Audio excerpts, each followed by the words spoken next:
Hello everyone, today I'm going to show you how to check if anyone's using your Wi-Fi and how to block them immediately. If you find this video useful, please make sure to like and subscribe. You're going to search for this application on your phone, which is called Wi-Fi Thief Detector. It's very easy as that. Previously, you used to have to search it on your computer, log into your router, but now there are apps that do it for you very easily. So just download it, let it install. Once you download it and open the application, it will interview the face right here. Click on I don't understand. You can skip the free trial. And then from here, you're going to see the devices that are connected to Wi-Fi. And as you can see, the devices are right here.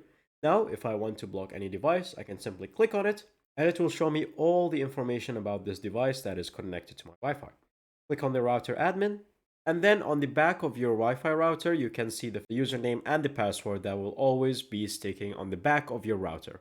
And as you can see from the home page of the application, once you log in through the information on the back of the router, you can simply click on the device that you would like and match it with the information that you have from the application and simply click on block router admin.